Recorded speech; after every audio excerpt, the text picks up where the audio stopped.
অনেক দিন ধরেই চিন্তা করছি এই ভিডিওটা আপলোড করা হচ্ছে না। এটা হচ্ছে আমার সেকেন্ড টাইম ইন্ডিয়া যাওয়ার ভিডিও, মানে কিছু খণ্ডচিত্র আর কি, সব তো আর করা যায় না, যেটুকু পেরেছি সেটুকু করেছি। এইবার আমি আমার ভাইয়ের সাথে ইন্ডিয়া গিয়েছিলাম, আমি আর আমার ভাই, আর কেউ ছিল না।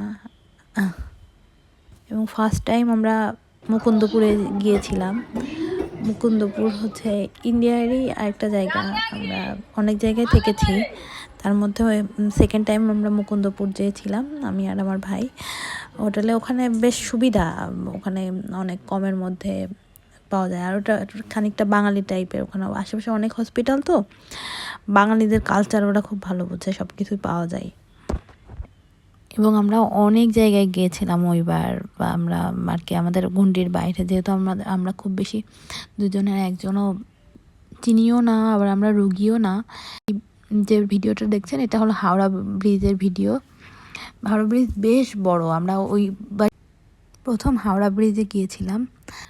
আমরা বেনাপোল বর্ডার দিয়ে ঢুকেছিলাম ইন্ডিয়াতে, আর হচ্ছে বেনাপুর বর্ডার থেকে আমরা গিয়েছিলাম শিয়ালদা। শিয়ালদা স্টেশনে গিয়ে ওখান থেকে আমরা ট্যাক্সিতে করে গিয়েছিলাম যে ওই মুকুন্দপুরে।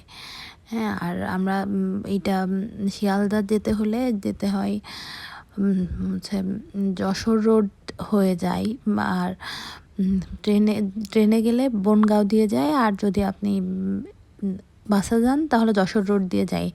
এখানে একটা মোস্ট বিউটিফুল কথা হচ্ছে, যশোর রোডে, আমাদেরও তো যশোর রোড আছে, ওদের যশোর রোডে এখনও অনেক মোটা মোটা গাছগুলা আছে, আপনি ভিডিওতে দেখতে পারবেন।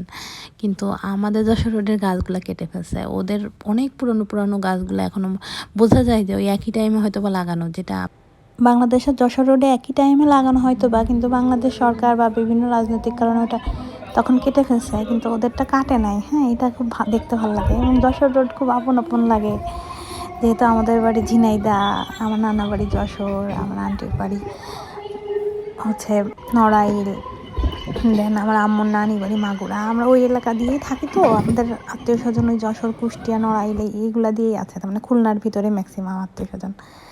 এই জন্য আর কি যশোর রোড দেখে ভালো লাগছে। আর বাইরে যেয়ে আমরা আমাদের জায়গার নাম পাচ্ছি, এটা আসলে আমাদের জন্য খুব ভালো লাগছে। আর আমরা হচ্ছে বনগাঁও থেকে শিয়ালদা গেছিলাম ট্রেনে, দেন ওখান থেকে ট্যাক্সিতে করে মুকুন্দপুর, সম্ভবত। তারপরে মুকুন্দপুরে গিয়ে আমার ভাইকে একটা দোকানে বসায় রেখে, মানে ক্লান্ত হয়ে গেছিলাম, বুঝতেছিলাম, আমাকে একটু দোকানে বসায় রেখে একটা আমাদের পরিচিত একটা ওষুধের দোকান হয়ে গেছিলাম, ফার্স্ট টাইম যেয়ে ওনাদের কাছ থেকে ওষুধ নিয়েছিলাম, ওদের দোকানে বসায় রাখছিলাম। দেন আমি খুঁজে আর কি কোথায় একটা রুম পাওয়া যায়, মানে আমরা যেহেতু দুই ভাই বোন থাকবো, আর আমাদের তো ভ্যালিড টাসপোর্ট আছে। হ্যাঁ, ওখানে হয়েছে কি, অনেক জায়গায় বাঙালিদের হচ্ছে তখন কি একটা সমস্যার কারণে ওদের নির্বাচন না কি ছিল, সব হোস্টেলে বাঙালি থাকতে পারতেছিল না, সব হোটেলে কিছু ওই জন্য আর কি আমি খুঁজে বের করছিলাম যে কোনটাতে করে যাওয়া যায়, কোনটাতে থাকা যায়। পরে ওই হোটেলেই আমরা 3-4 দিন ছিলাম।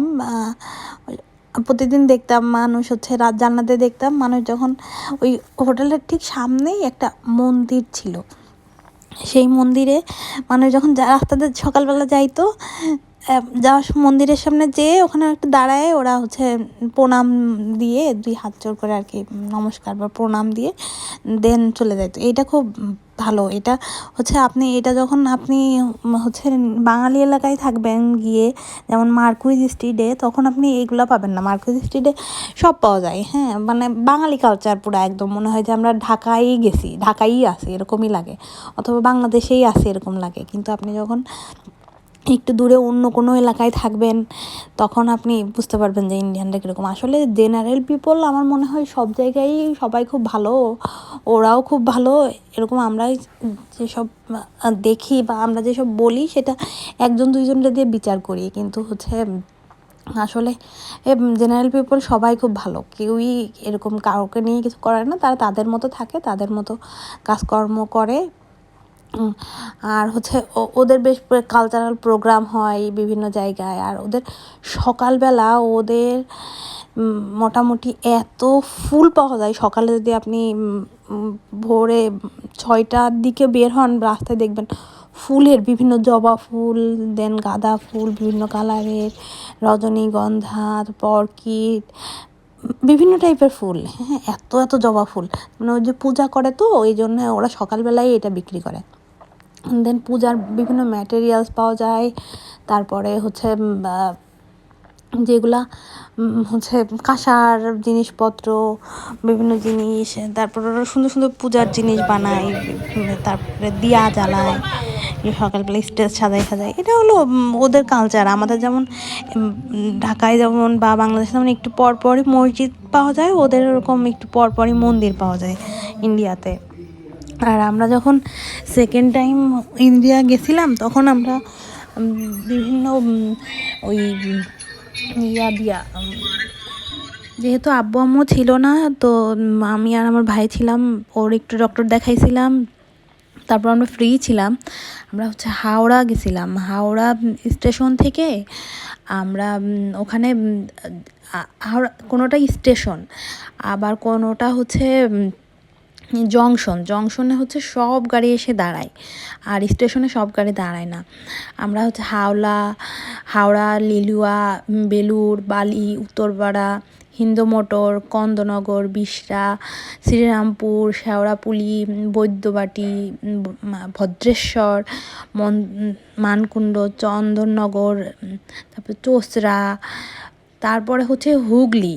হ্যাঁ, হুগলির পরে একটা জংশন আছে হলো ব্যান্ডেল জংশন। ওই পর্যন্ত হাওড়া থেকে ব্যান্ডেল জংশন পর্যন্ত একটা গাড়িতে গেছিলাম, একটা ট্রেনে।